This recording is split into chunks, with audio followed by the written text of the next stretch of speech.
La nueva película de acción real basada en la obra de Rudyard Kipling se estrena el 19 de octubre con las voces de Christian Bale, Cate Blanchett y Benedict Cumberbatch.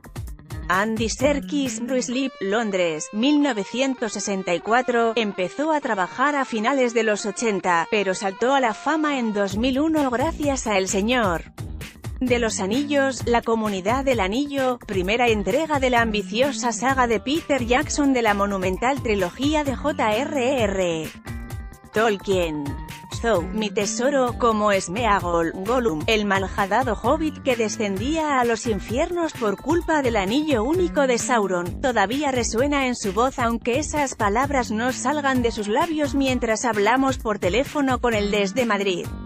Han pasado más de 3 lustros desde entonces y Serkis, que en ese período ha fundado la productora especializada en interpretación con Motion Capture de Imaginarium, ha encarnado al César de El Planeta de los Simios y ha colaborado con Marvel Studios y Lucasfilm, incluso se ha pasado a la dirección. El año pasado debutó con Una razón para vivir, 2017, con Andrew Garfield y Claire Foy, y el 19 de octubre estrena Mowgli, nuevo salto a la pantalla del Libro de la Selva, sobre el que hablamos largo y tendido. Mowgli empezó a gestarse en Warner Bros. En 2012, con nombres como los de Alejandro González Iñárritu y Ron Howard vinculados en mayor o menor medida al proyecto. El estreno fue retrasándose poco a poco, primero para perfeccionar los efectos visuales y después para distanciarse del libro de La Selva, 2016, de Jon Favreau para Disney, que recaudó casi $1.000 millones en todo el mundo. Pero, prácticamente desde el principio de la conversación, Serkis nos adelanta que el suyo será un filme completamente distinto, más oscuro, más literario y fiel a la obra original de Rudyard Kipling. Se rodó en Sudáfrica a diferencia de los escenarios fotorrealistas generados por ordenador de la de Favreau, con las voces originales de Benedict Cumberbatch, Shere Khan, Christian Bale, Bagheera, Cate Blanchett, y él mismo como Baloo, además de con Rohan Chan, un viaje de 10 metros, en la piel de Mowgli y nombres como los de Matthew Rhys y Freida Pinto en papeles de carne y hueso. Para su director, El Libro de la Selva es una obra clásica y, como tal, aguanta la repetición y las diferentes interpretaciones. Hay que poner a un lado las ideas preconcebidas, explica. Casi todo el mundo conoce El Libro de la Selva por la película animada de 1967.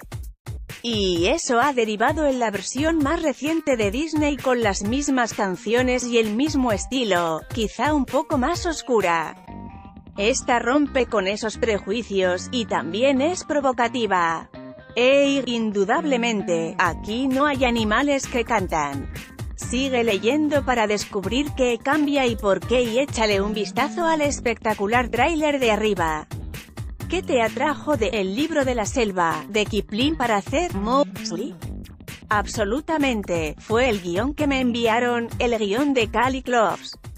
Desde el comienzo, me di cuenta de que se trataba de una versión de El Libro de la Selva no se había visto nunca, mucho más cercana al tono del libro y una versión literaria en cierto modo.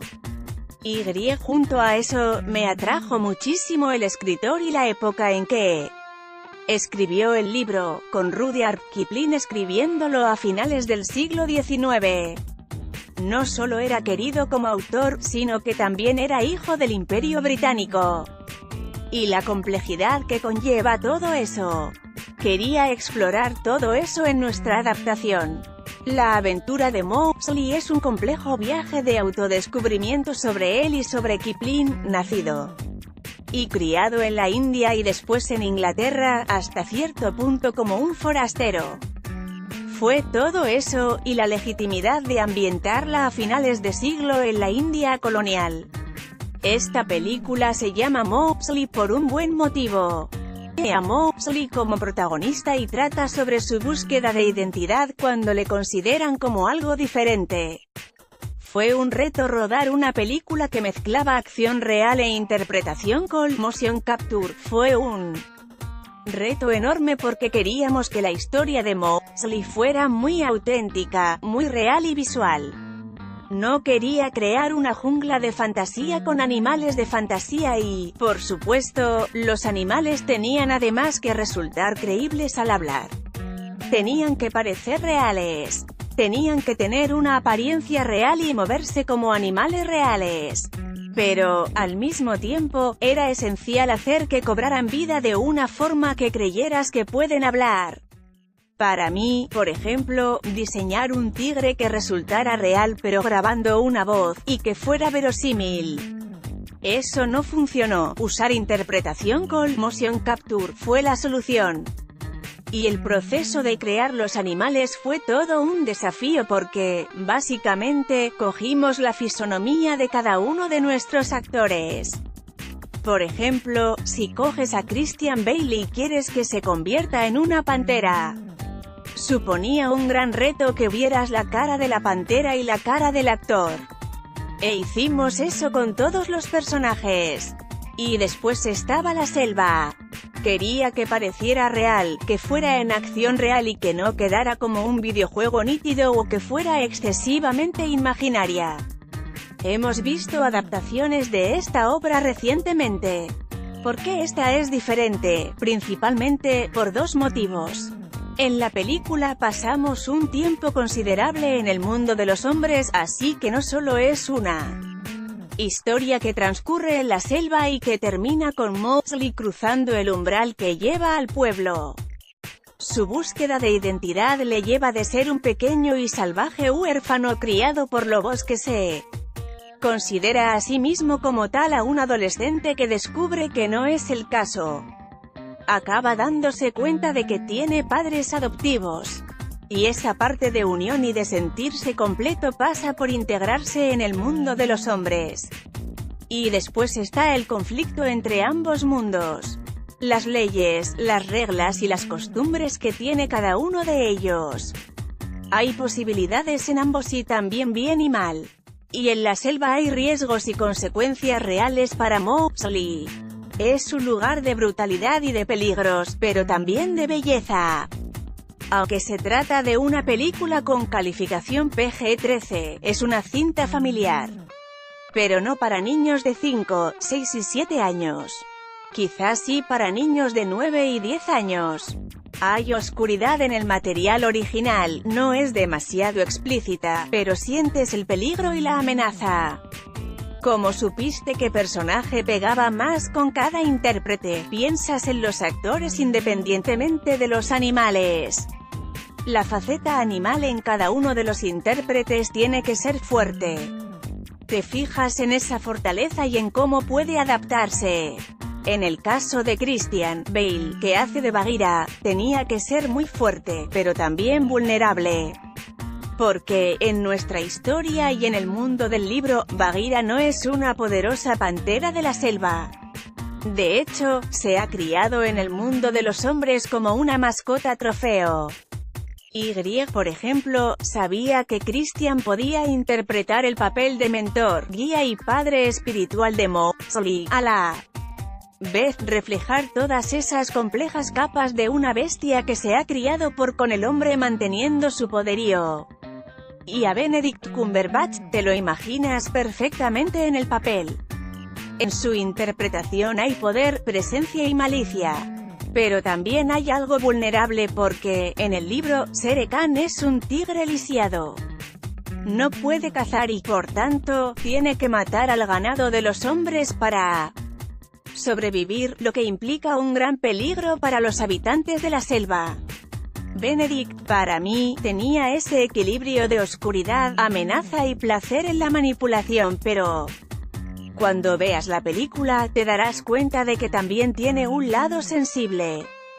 ¿Qué consejos le diste al reparto después de trabajar con la misma técnica de motion capture en sagas como El planeta de los simios y El Señor de los Anillos? Es curioso porque, cuando nos sentamos para el primer día de ensayo, me preguntaron, Andy, ¿cuál es el secreto de usar la tecnología de interpretación con motion capture? Y yo respondí, sabes, si te soy sincero, no hay ningún secreto. Lo que haces es encarnar un personaje. No es como en el planeta de los simios, por ejemplo, en donde los simios aprenden poco a poco a hablar como los seres humanos. Desde el principio, la premisa era que los animales hablaran como las personas. Lo que les dije fue, me gustaría que aportarais la máxima presencia física que podáis mientras estemos juntos. Mowgli se rodó de una forma muy concreta, ligeramente diferente a El planeta de los simios. En El planeta de los simios, todos los actores estaban en el set en todo momento durante los 5 meses de grabación porque éramos actores interpretando personajes humanoides. En este caso, tuvimos con nosotros a los actores más solicitados durante 3 semanas y grabamos todas las escenas con Mowgli. Aportaron cierto grado de presencia física, pero capturamos con cámaras todas sus expresiones faciales. Quería que se sintieran cómodos y que se entregaran físicamente, sabiendo que los animadores completarían después sus movimientos. Porque, por muy buen trabajo que hagas, solo puedes interpretar hasta cierto punto a una pantera, a un tigre o a un oso, dado que son animales cuadrúpedos. Lo más importante fue permitirles descubrir y sacar fuera los personajes que estaban escritos en el guión. Todos son actores maravillosos, todos ellos. Simplemente quería crear un ambiente adecuado para que trabajaran lo mejor posible. ¿Siempre supiste que ibas a hacer de Balú además de dirigir? No. Cuando empezamos, no pensaba interpretar ningún personaje, solo iba a dirigir. Cuando estábamos en medio del proceso de casting para los otros animales, los productores me dijeron, Andy, es absurdo si tú interpretas personajes usando motion capture. ¿Por qué no haces de Balú? Pero no lo hice a propósito. Buscamos a otros actores para el papel. Pero estoy muy contento de haberlo hecho. Me gustó mucho interpretar el papel.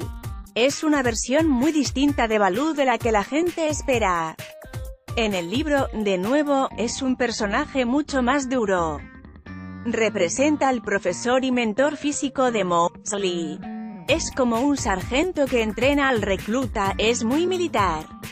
Un defensor de la ley de la selva. Es fuerte y rezuma ese tipo de amor hacia Mowgli. Y por debajo de eso, hay cariño y se preocupa por él. Pero aquí es más duro.